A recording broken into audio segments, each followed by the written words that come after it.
ఖమ్మంలో జరిగే బీఆర్ఎస్ ఆవిర్భావ సభకు అధికారులు పూర్తి ఏర్పాట్లు చేశారు. ఈ సభకు ముఖ్యమంత్రులు కేసీఆర్, అరవింద్ కేజ్రీవాల్, భగవంత్ మాన్ సింగ్, పినరై విజయన్తో పాటు వామపక్ష పార్టీల అగ్రనేతలు, మాజీ సీఎం అఖిలేష్ యాదవ్ హాజరు కానున్నారు. సభకు సుమారు 5 లక్షల మంది ప్రజలు వస్తారని బీఆర్ఎస్ అంచనా వేస్తోంది. అందుకు అనుగుణంగానే ఏర్పాట్లు చేశారు. 100 నియోజకవర్గాల నుండి ప్రజాప్రతినిధులు, ముఖ్య నేతలు హాజరవుతున్నారు. భారీగా తరలి వచ్చే కార్యకర్తలకు ట్రాఫిక్ సమస్య తలెత్తకుండా, పార్కింగ్ అంతరాయం కాకుండా భారీ ఎత్తున పోలీసు బందోబస్తు ఏర్పాటు చేశారు. ఇక ఖమ్మం ఆవిర్భావ సభకు సంబంధించి మరింత సమాచారాన్ని మా ఖమ్మం జిల్లా ప్రతినిధి గోవింద్ అందిస్తారు.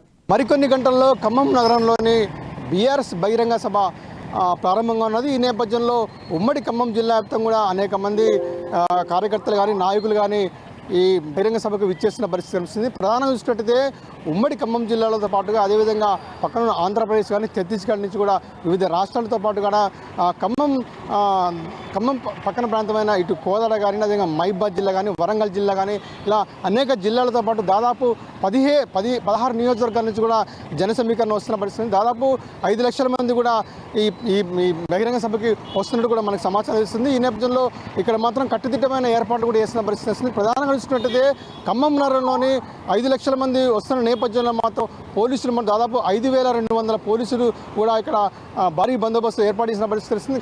ఖమ్మం జిల్లాలతో పాటుగా వివిధ జిల్లాల నుంచి, అదేవిధంగా రాష్ట్రాల నుంచి కూడా ఈ బహిరంగ సభకు విచ్చేస్తున్న పరిస్థితి వస్తుంది. ప్రధానంగా చూసుకుంటే 3 ముఖ్యమంత్రులు ఈ బహిరంగ సభకు వస్తున్న పరిస్థితి వస్తుంది. ప్రధానంగా చూసుకుంటే ఢిల్లీ నుంచి అరవింద్ కేజ్రీవాల్, అదేవిధంగా పంజాబ్ నుంచి భగవంత్ సింగ్, అదేవిధంగా కేరళ నుంచి పినరై విజయన్ కూడా ఈ బహిరంగ సభకు వస్తున్న పరిస్థితి వస్తుంది. అదేవిధంగా జాతీయ నాయకులు కూడా, సిపిఐ జాతీయ నాయకులు రాజు కూడా ఈ బహిరంగ సభకు వస్తున్న పరిస్థితి కనిపిస్తుంది. ఈ నేపథ్యంలో మాత్రం ఖమ్మం నగరంలో మాత్రం ఈ బహిరంగ సభకు సంబంధించిన మాత్రం మొత్తం పూర్తిగా అన్ని ఏర్పాటు చేశారు. ఎటువంటి అవాంఛనీయ సంఘటన జరగకుండా కూడా పోలీసుల మీద కట్టుదిట్టమైన ఏర్పాటు చేసిన పరిస్థితి కనిపిస్తుంది. అయితే ఈ నేపథ్యంలో ఖమ్మం చుట్టుపక్కల నుంచి వచ్చే వారికి కూడా, ప్రజలకు, ఇటు నాయకులకు కూడా ఎటువంటి ఇబ్బంది తలెత్తకుండా కూడా పోలీసులు కట్టుదిట్టమైన ఏర్పాటు చేసిన పరిస్థితి కనిపిస్తుంది.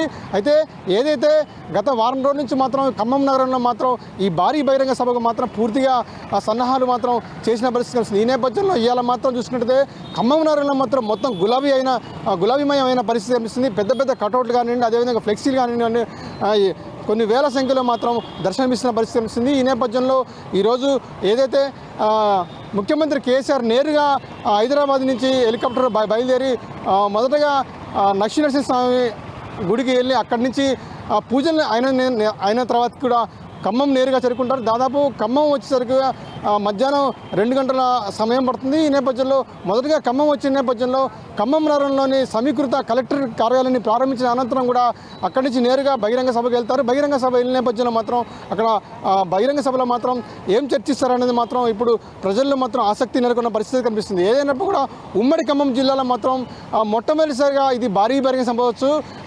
తెలంగాణ ఆవిర్భావ సందర్భంగా కూడా టీఆర్ఎస్ నుంచి బీఆర్ఎస్ ఏర్పడిన తర్వాత కూడా మొట్టమొదటిసారిగా ఖమ్మం వేదికగా నిలుస్తుందని చెప్పవచ్చు. ఈ నేపథ్యంలో ముఖ్యమంత్రి కేసీఆర్ మాత్రం వివిధ రాజకీయ నాయకుల్ని, పెద్ద పెద్ద నాయకుల్ని కూడా ఇక్కడ ఆహ్వానించారు. ప్రధానంగా చూసుకుంటే ముఖ్యమంత్రులతో పాటు మాజీ నాయకులు, అదేవిధంగా సిపిఐ నాయకులు కూడా ఈ బహిరంగ సభకు వస్తున్న పరిస్థితి కనిపిస్తుంది. ఈ నేపథ్యంలో ముఖ్యమంత్రి కేసీఆర్ మాత్రం దిశానిర్దేశం ఏం చేస్తారనేది, దేశంలో జరుగుతున్న కేంద్ర ప్రభుత్వంపై ఎలాంటి చర్యలు తీసుకోవాలి, మనం ముందుకెలా వెళ్ళాలని చెప్పి ముఖ్యమంత్రి కేసీఆర్ మాత్రం ఈ బహిరంగ సభలో చర్చించే అవకాశం కూడా ఉన్నది. ఈ నేపథ్యంలో ఉమ్మడి ఖమ్మం జిల్లాలతో పాటు వివిధ రాష్ట్రాల నుంచి వచ్చిన నాయకులు మాత్రం ఏం చెప్తారన్నది ఆసక్తిగా చూసే పరిస్థితి మాత్రం కనిపిస్తుంది. కెమెరామెన్ శంకర్తో గోవింద్, అమాన్యూస్, ఖమ్మం.